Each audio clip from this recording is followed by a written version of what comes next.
And that's the beauty of understanding how to move like a boss. You are always aware of what you bring to the table, whether it's some bullshit toxicity or you actually bring in some life-giving jewels and pearls to uplift anybody who comes in contact with you. Don't drink, don't smoke, I'm a healthy chick. I like a brother getting money, kinda wealthy shit. Don't want a dummy looking bummy or a beta bitch. I need a honey who will love and give me crazy dick. All I do is think about the bag. All I do is dream about the cash. 2 steps to the motherfucking side as I glide past. If you ain't reaching for the sky, then you ride last. I'm ready for the limelight. My hands rock steady cause the time's right. Billy Born Betty, I'm the boss type. Looking for the heavy kinda king-like. I'ma get it how I get it till my heart stop. Get it how I live it till the mic drop. Hustle for the winner when I do. What's up, guys? It's your girl Phoenix Novell, and I want to say thank you for tuning in to another episode of Bawse Bitch Tips. Today's episode is called How to Deal with Heartbreak Like a Boss.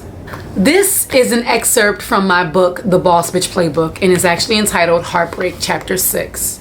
I'm going to read a little bit for you guys, and then I'm going to kind of trail off into some banter. We sat there quietly in a room full of fun, alcohol, and music so loud that it was deafening. I could feel her heart breaking as if it was my own. She spent extra time in the mirror tonight to look flawless for him, and so far he was doing a stellar job at ignoring her. She sat there, body and focus aimed at him in hopes for a moment that they would catch each other's eyes, but that moment never came. I'd given her a pep talk, as I usually did when this part of a relationship came around, which happened more often than I cared to admit for her. It was over, and he ended it in silence. No goodbye, no breakup yelling match or social media stabs of pent-up resentments, just icy cold silence. There's always one, right? You know, there's always that one person in a relationship that needs closure, answers. One that wants desperately to hold on to we just a little longer. The more wine she drank, the sadder she became, until she sat in a pool of her own tears, and finally I decided that we were done here. So many women have been as heartbroken as my friend, and even I have also been. Heartbreak is a sign that we are open and receptive to giving and receiving. So grieve. Take a day or 2 or 10 to reminisce about what was. I had this thing I do. No matter how long I was in a romantic relationship, I give myself 1 week. I have 1 whole week to be sad, angry, miserable, stupid, silly, flirtatious, or just plain lazy. After that week is up, I must write a goodbye letter.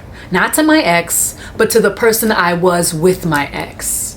I write it as if the new me will never see the old me again. I acknowledge the highs and lows of who I was, and I talk about some experiences I was fond of and not so fond of. I no longer judge my old character. I appreciate the part she played in my life, and I find gratitude in the usefulness of her existence and the part she played to make me who I am today. I sign this letter and stick it into an envelope. I wait until the next full moon, which is good for releasing, and then take the sealed letter outside and say a final goodbye as I rip it into tiny pieces and then let them blow away into the wind. Sometimes I do the same process, but rather burn the letter. It is completely up to you how you wish to rid yourself of the past. Just make sure you are careful if you burn it, because fire ain't no joke. Okay. That's a little excerpt. The chapter goes on, but I wanted to read that because I went through a breakup not too long ago, and I don't often talk about, any specifics of my relationships, but I do have them. You know what I'm saying? I'm a woman out there looking for love, more so right now focusing on taking care of myself and building up an empire. But at the same time, you meet people, you vibe, there's a connection, and I'm not afraid of those connections. It's just that when I'm not the kind of person who can avoid or ignore signs. I'm a real person, and I don't hold on to anybody just because I don't want to be alone. I love peace. I love and enjoy a life that is full of beauty and happiness, and if I find somebody who can bask in that with me and brings more of that to my to the table, great, all good on us. But if he destroys my peace, if he is the cause of contention and creates drama that I wouldn't have otherwise, then he's got to go. And sometimes that process can be hard. You know, the more I like the person, the more I've grown accustomed to him being a part of my routine in my life, sometimes the harder it is to close that gap. And so I wrote this chapter because I felt like it was necessary to help myself and to also help other people create some kind of process in order to heal like a boss. And what I mean by that is really do the work necessary to release themselves from situations that are not healthy for them. Not just close it off and jump into another situation just because it helps them close this one off faster and not run back, but actually do the work necessary to process that releasing of energetic cords, because they're there. And just because you can't see them, it's like you could feel these people. You know, we are not just physical matter. You know what I'm saying? We are energy. And you could think about somebody and then they'll call you and it's just like, damn, I was just thinking about you. Like, there's cords that are invisible, guys, that connect us. And I believe very, very strongly in that. I'm a very spiritual person. And one of the great habits that I've cultivated over the years and being intimate in relationships and releasing and joining is knowing how to actually close off a connection with somebody and being aware before I jump into another relationship or connection that this one is over. This energetic field has been processed, is closed. I don't have any lingering thing going on. Even if you might think of that person from time to time, I'm not confusing my attachment to that person with what was going on with this new person. I make sure I process all that shit out.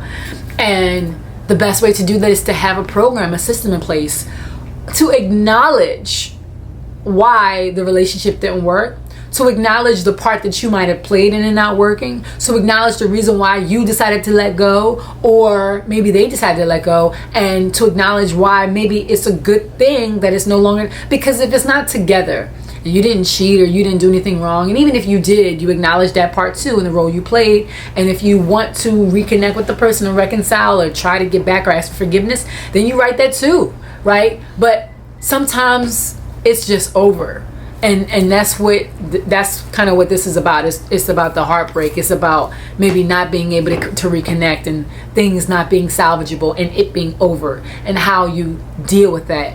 And several times, including myself, I've been the person looking for any speck of hope that there was a possibility that this relationship would come back, that he would come back, that he was thinking about me. And I remember, and it's crazy because, you know, whenever like a friend of mine will go through a breakup and they'll say something like, you think he'll come back? You think it's over? Immediately when they say that, I always go back to the time that I went through a breakup, and I said that all I wanted was to know that they still wanted me. All I wanted was to know that they weren't just discarding me and find somebody new. It was so egotistical and ego driven that it wasn't really about whether or not I was happy in that relationship, because usually there's signs. Usually there's a pulling away, either on your part or their part, that leads up to a ghosting, that leads up to the severance. And a lot of times when you're the one who was walked away from for once and for all, you have a hard time with that reality. And you're not always willing to admit what was wrong, what went wrong, why it wasn't working, why they weren't the right person for you, or vice versa. You know, and so having a process in place to really deal with heartbreak is boss, because it helps you not sit around moping or waiting for, you know, daydreaming and wishing and waiting for something that you have absolutely no control over. You can't control whether or not they come back to you. And staying in that space of wishing for something that doesn't want to be on both sides, it's toxic, it's unhealthy, and it's not boss. It's very beta. It's very desperate, you know. And it's like the whole idea of really dealing with heartbreak like a boss is you coming out of that victim mentality, is you saying, you know what, this shit ain't work for whatever reason. I'm not here to review all the reasons, that I did not get what I wanted, or I chose this person. I'm here to acknowledge, maybe I can work on this or whatever, but I'm not here to say, oh, I hate myself because I fucked up here. I'm here to acknowledge, okay, you know what? This brought out these bad parts of me, and maybe I need to heal from that before I get into the next thing. So there is a constructive way to look at it, but you can't go through it and say, you know what? They were horrible because they did this, and I was horrible because I did this, and maybe I should give it another chance, because the idea isn't for you to stay in this space in which you can't make a move. Because when it comes to a relationship, you have to both agree. It's not just you saying, okay, I'm gonna give it it's them agreeing. And the thing about my book, the thing about Bawse Bitch Playbook, is that it's very independently driven. It's what can I do from where I stand? What can I do? How can I be proactive and not need other components to make moves for me, to allow the pathway to be made for me to make progress? Now, if both of you guys decide to come back together and decide to give it another chance, great. And hopefully changes are implemented and it works out for the best. But your healing is not contingent on getting closure from them. Your healing is not contingent on them forgiving you or apologizing or giving you another chance or, coming back to say, let's do this. This book was written so that you can take action regardless of what's happening out there. I have another chapter in here on forgiveness, and I spell out the same thing in terms of you don't need anything from another person in order to forgive them for what they did to you. You don't need to forgive yourself by them saying they forgive you. It is an internal choice to forgive yourself or to forgive others, and they don't need to be present. And it's the same thing when it comes to healing heartbreak. Because a person lied to you or cheated on you, you don't have to get them to say I'm sorry. They don't have to be sorry. They could be far gone, and you can still process the forgiveness for yourself, for them, for the experience, and look at and force yourself to find the lesson and the blessing in everything that you go through. That is the way you heal anything. Find the lesson and the blessing. Learn from the lesson. Hold on to the blessing. And so many people, they don't even process how they felt about that person. They process that they were left. They process that the relationship was lost. They process the pain. They process the embarrassment. They process that this didn't work out, and they want to know, why did I pick this motherfucker? They want to understand why, more so than whether or not there was really love there. So I want to strip it down. How do I feel? How did I feel? Did they respect me? Did I feel loved? Did I feel appreciated? Was I my best? Did I focus too much on them versus me or us? Where was I? How did I show up? Because that's what I can control. That's what I can work on. And that's what I can mold better, so that when I get into the next relationship, I am 100%, I am on 100, and I'm not expecting them to fulfill me, to make me 100. I want to go into the relationship fulfilled and full, so that whatever we create on both parts is a surplus. And that's the beauty of understanding how to move like a boss. You are always aware of what you bring to the table, whether it's some bullshit toxicity, or you actually bring in some life-giving jewels and pearls to uplift anybody who comes in contact with you. You are aware, self-aware. You also have a high standard for yourself, which other people don't play with, because they see it and they realize, if I'm not willing to show up 100% or put that work in, I know this ain't nothing. Fuck it. I'll just get some low-hanging fruit over here. So you automatically are attracting people who know that they got to come a certain way. And even then, sometimes people change. Sometimes we outgrow each other. Sometimes things just don't work out. It doesn't mean that the relationship had no process and purpose. It doesn't mean that it was a mistake. Your job is to find the lesson and find the blessing. Your job is to process the pain. You can cry. A boss bitch cries. But I cry with purpose. and I cry because I'm human, and my tears let me know that my heart is open and that I'm really connecting in this relationship for the right reasons. I used to feel so weak when I cried, when I was desperate for the phone call, when I was in that space of neediness. I used to feel so weak because I didn't understand. And then I understood that the desperation was from insecurities. I understood that there was ego that wanted that person to come back to me. I understood that I was more so in it for the validation of the other person rather than actually wanting to connect to another person on an equal playing field. But I had to do the work necessary for me to really understand how I was showing up, because it's so easy for you to recognize another person's flaws and how they're not showing up the right way. So easy for you to be like, yeah, you ain't on your game. You ain't the best you could be. But when it's time to really be by yourself and to be in solitude and really figure out how you're coming to the table, that's where people don't want to put that work in, because it's harder to really acknowledge your faults. So that's how you actually heal from heartbreak like a boss. You do the internal work yourself. You go through the process. Do not forbid yourself from feeling. Feeling is a clear indication that your heart is open, that you're giving as well as open to receive something real. If you ain't feeling nothing, you close the hell off. And it's usually because of insecurities of getting hurt. But when you are closed, you can't receive just as well as you can't give. And you suffer in the long run because you're not there. There's a blockage, right? So to heal like a boss, you're willing to actually acknowledge how you showed up.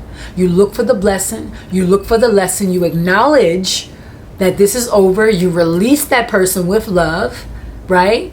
And anytime that you feel resentment, anytime that you go to that space of, I can't believe, acknowledge the beauty of that union when it was at its best.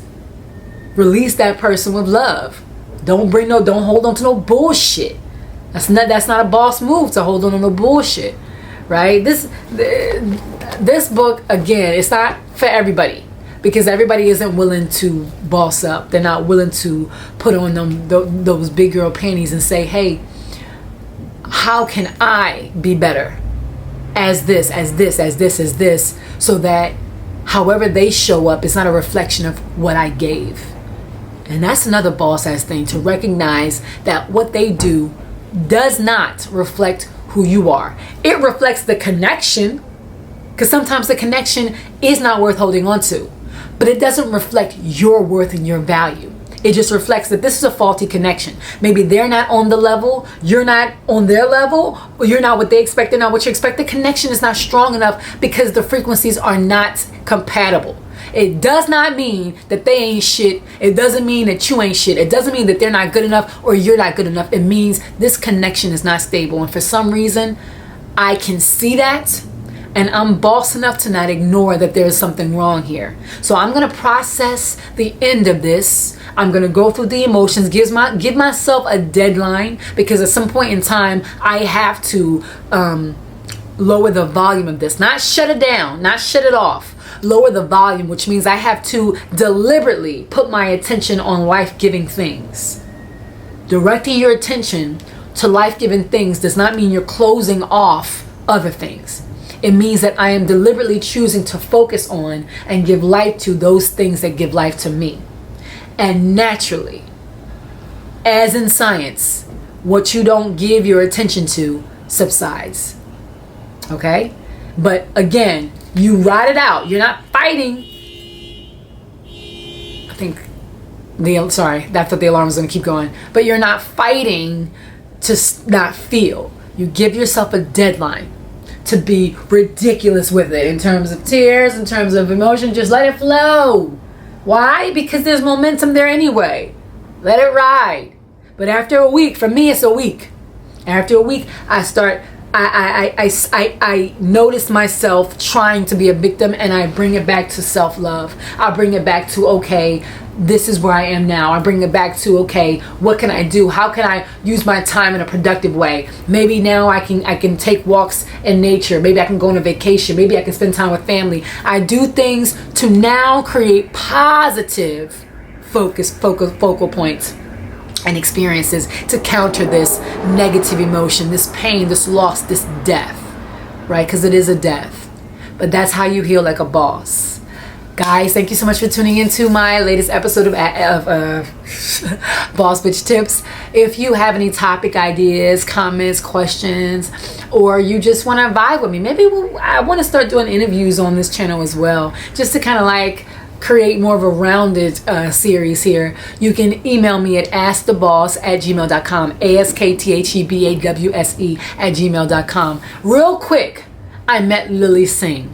Lily Singh is where I got boss from. She created a book, How to Be a Boss. I found her on social media, and I was actually in Dubai, in a bookstore in Dubai, because I'm always fascinated to go on bookstores in foreign countries on a gig, and I saw her book right in the front. As soon as you walked in, I think it was just released, not sure what year it was, but it was like right in the front. So it was a premiere, new, and immediately, that was the first time I was ever sold from the cover of a book alone. I was like, her hair was just flowing long. I think she had on a red blazer, if I'm not mistaken. But How to Be a Boss, and I like the way she spelled it.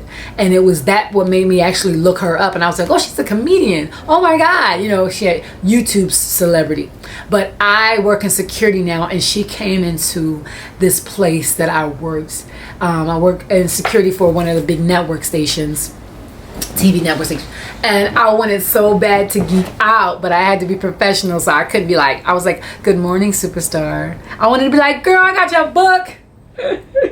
But that is what the inspiration was for the spelling of the word boss, and I love her definition of what a boss is as well. So guys, if you want to read my book, it is exclusively available, as all else, on my website, www.phoenixnobel.com. Just click on books, and I think it's under ebooks and audiobooks or whatever at the top of the page. Click on the link and you will see this book for sale. I have this in ebook and audiobook as well. All right, just in case you don't want to read, you just want to listen, that's available too for you guys. All right, thanks for tuning in to another episode, and stay tuned for another banger of Bawse Bitch Tips coming soon. Peace out, guys.